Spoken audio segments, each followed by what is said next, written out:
Assalamualaikum warahmatullahi wabarakatuh. Kembali dengan saya Henny Jacobs. Kali ini materi kita adalah membangun komunikasi antara guru PAUD dengan orang tua selama pembelajaran di rumah. Kita masuk kepada materi membangun komunikasi positif antara guru PAUD dengan orang tua murid pada masa penerapan kebijakan belajar dari rumah atau BDR. Perlunya komunikasi di era pandemi. Kenapa? Membimbing anak dan mendidik anak menjadi tanggung jawab bersama antara guru dan orang tua, sehingga anak dapat berkembang secara optimal. Seluruh aktivitas dan perkembangan anak selama di sekolah wajib dikomunikasikan dengan orang tua, sehingga terjadi kesinambungan. Nah, sekarang dengan adanya kebijakan belajar dari rumah, maka komunikasi antara guru dan orang tua harus semakin intens atau harus semakin sering dilakukan. Elemen penting dalam menjalin komunikasi positif yaitu adanya kejelasan. Jadi apa yang akan kita sampaikan itu kalau perlu dicatat dulu, dirincikan dulu supaya jelas. Lalu konsistensi. Artinya ketika kita menyampaikan A, jangan sampai B, atau sebaliknya yang disampaikan B, jangan A. Jadi konsisten. Lalu kepedulian guru PAUD memang luar biasa diminta di saat masa pandemi ini, karena apapun tantangannya, guru PAUD ini perlu satu kepedulian, dan inilah yang akan dibuktikan dalam menjalin komunikasi. Ciri-ciri komunikasi efektif yaitu di sini bagaimana supaya efektif communication ini bisa jalan. Jadi ada pengirim pesan, kemudian ini pesannya disampaikan, diterima, lalu ada feedbacknya atau umpan baliknya atau feedback. Nah, ciri-ciri komunikasi yang efektif supaya apa yang disampaikan ini bisa sampai kepada penerima. Pertama, pesan yang jelas. Jadi, seperti tadi, harus dirincikan dulu supaya tidak bertele-tele, ya, to the point aja. Kemudian pesan benar sesuai misalnya data atau fakta, pesan yang lengkap. Jadi tidak hanya separuh atau ujungnya saja, lalu pesan yang tepat, jadi benar dan tepat.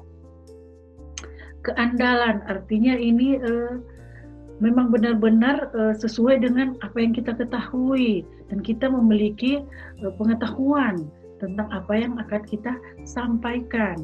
Pertimbangan penerima, orang tua yang kita kirimkan pesan harus juga kita pahami bahwa mereka memiliki latar belakang atau tingkat pendidikannya seperti apa, kemudian bagaimana kondisi sosial mereka di lingkungan mereka. Hal-hal itu perlu diperhatikan juga. Kesopanan mengirim pesan. Elemen yang harus dihindari dalam berkomunikasi. Pertama, konfrontasi. Jangan sampai ada kata-kata yang bertentangan, ya, jadi harus sama persepsinya. Lalu yang harus dihindari adalah konflik, baik secara internal antara guru PAUD dengan orang tua atau sebaliknya. Jadi kalau bisa tidak ada konflik dan jangan ceroboh. Kesalahan umum yang sering dilakukan dalam berkomunikasi. Pertama, guru sebagai pengirim pesan. Bicaranya harus cepat, berbicara terlalu cepat dan tidak tersusun. Terlalu banyak gagasan, sehingga tidak mengenal waktu. Atau sebaliknya terlalu singkat. Mengabaikan pokok pesan yang dimiliki orang tua. Kemudian mengabaikan sudut pandang orang tua. Jadi orang tua punya sudut pandang tersendiri, biar aja lah dia, yang penting kita begini, ya. Itu yang salah. Lalu guru sebagai penerima pesan, tidak menaruh perhatian dari apa yang disampaikan, tidak merumuskan jawaban. Jadi ada pertanyaan atau apa tidak dijawab gitu, ya. Cenderung mendengarkan yang detail-detail pesan, memberikan penilaian benar atau salah. Jadi kita tidak bisa memberikan vonis, ya, oh ini benar atau salah gitu, ya. Keterampilan komunikasi yang perlu dimiliki guru PAUD adalah mengamati. Jadi kita amati dulu Apa sih pesannya, apa sih masalahnya, apa sih kegiatannya, bertutur kata lisan dan tulisan. Jadi harus ada bagaimana cara berkomunikasi, mendengarkan dan memahami. Lagi-lagi mendengar ya, kecerdasan emosional. Jadi kalaupun misalnya ada masalah atau ada pesan yang bikin emosi, aduh gimana nih? Nah, harusnya guru PAUD itu bisa mengelola emosinya. Aduh, seperti yang sudah kita lakukan di materi kemarin, berarti kita harus tarik nafas dulu, tahan, lepaskan gitu ya, supaya emosi kita bisa terkontrol.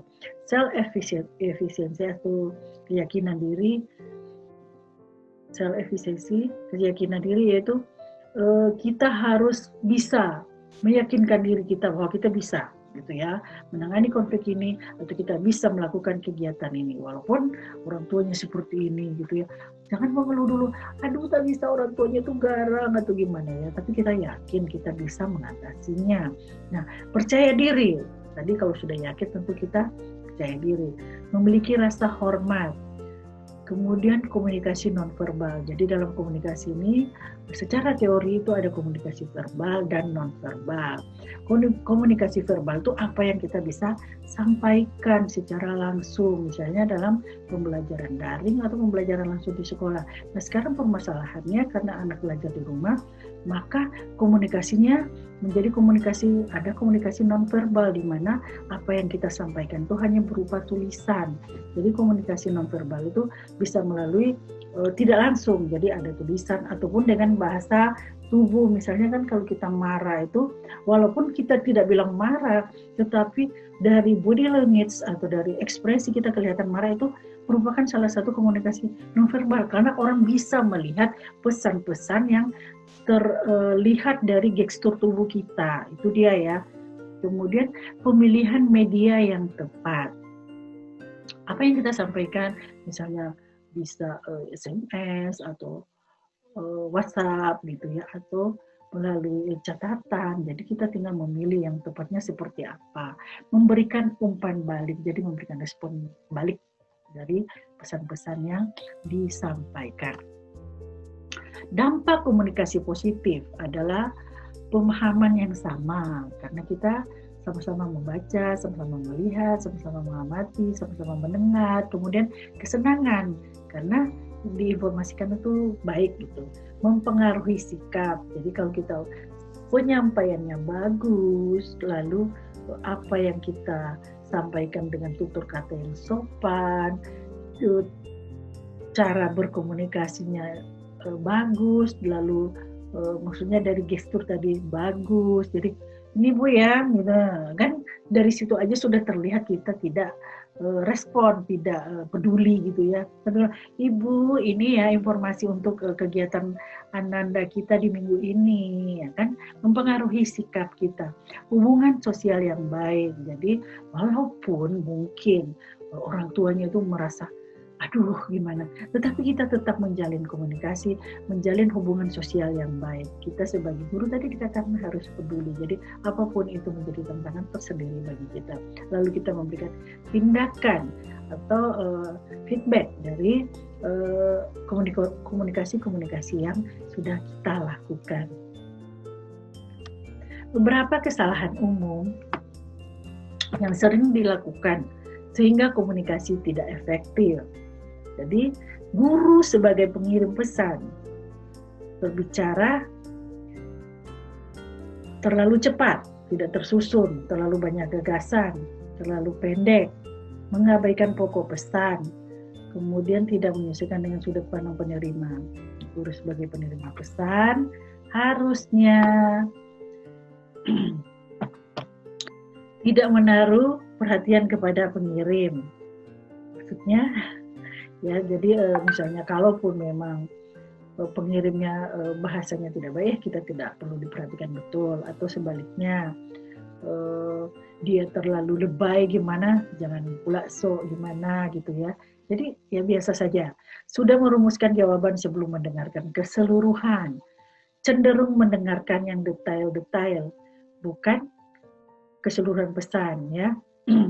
Memberikan penilaian benar atau salah ini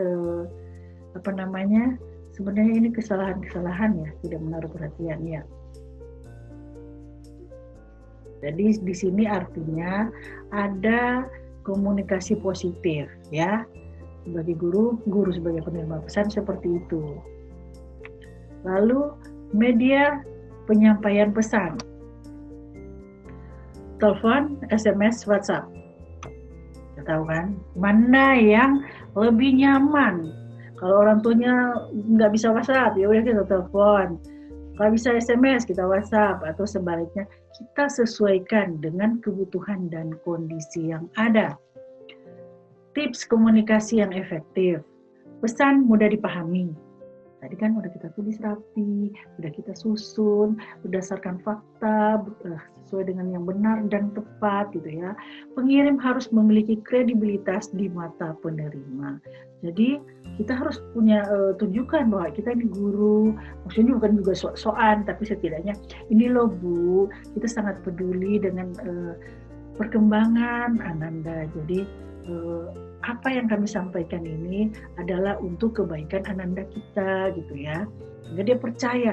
Jadi kalau lebay-lebay apalah gurunya gitu ya. Jadi kita harus menunjukkan kredibilitas kita di mata orang tua.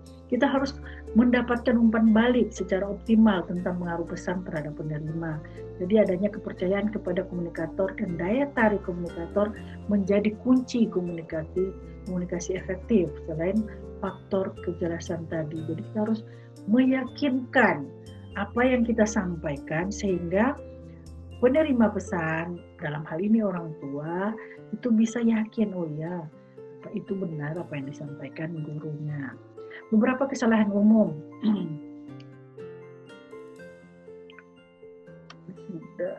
Oke, sekarang ke etika berkomunikasi melalui jaringan dalam rangka belajar di rumah. Tidak kirim pesan tengah malam. Aduh, biasanya saya ya. Karena bekerjanya malam. Tapi ketika belajar di rumah, itu tidak kirim pesan tengah malam. Ya, nanti curiga pula istrinya. Atau sebaliknya gitu ya. Suami dari ibu guru dapat SMS atau WhatsApp dari orang tua murid tengah malam. Jadi kita harus menghindari itu. Tidak share berita hoax, fitnah dan provokasi dalam grup. Jadi cukup aja komunikasi yang simple efektif ya. Tidak publish, unggah screenshot private message di status. Oh ya, ketika orang tuanya mengamuk atau lebay, kita pasang status di FB.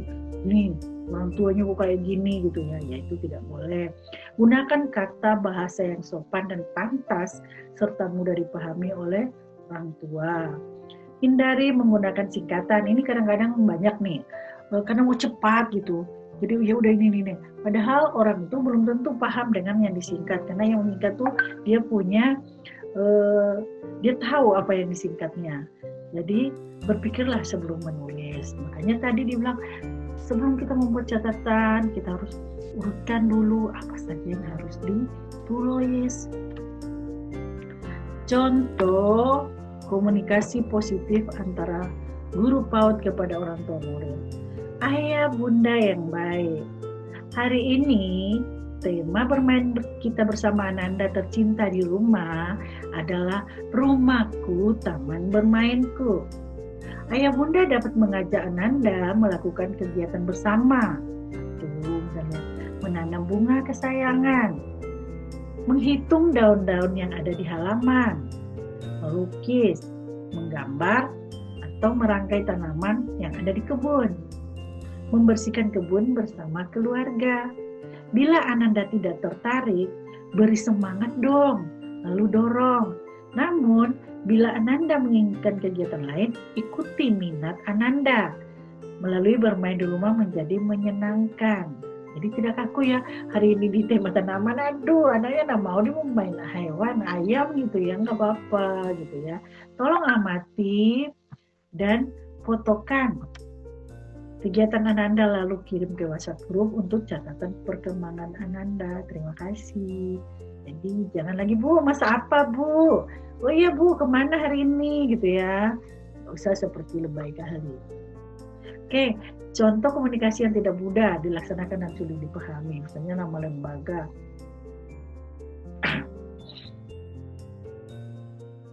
Ini nama lembaga Senin, kemudian ini bercerita tentang arti puasa, ya orang ngawur nih ya, banyak kali. Jadi harusnya kita men-share tema seperti tadi, kemudian mohon izin untuk tema hari ini ya Bunda, untuk kegiatannya apa ya Bunda, gitu ya. Jadi ini kan kegiatan RPPH, lalu di-share ke sana ya bingung lah ya Bundanya, apa nih? Senin ini membuat ini kata apa ya, itu sulit dipahami bagi orang tua. Tetapi kalau kita bilang hari ini tema, kemudian kegiatannya ini gitu ya, jangan dikirim RPPH, RPPM, mabuk orang tuanya. Oke, sampai di sini dulu. Harapan saya materi-materi komunikasi ini bisa dikembangkan, karena sangat penting kita menjaga komunikasi dengan orang tua. Karena sekarang kalau belajar di rumah berarti sumber-sumber data kita ada pada orang tua. Bagaimana kita bisa melakukan penilaian kalau komunikasinya tidak bagus? Oleh sebab itu komunikasi positif ini sangat penting untuk kita bina, kita lakukan agar supaya tahap perkembangan anak di rumah bisa kita pantau. Demikian materi kita kali ini. Semoga apa yang telah saya sampaikan bisa bermanfaat. Salam sukses. Assalamualaikum warahmatullahi wabarakatuh.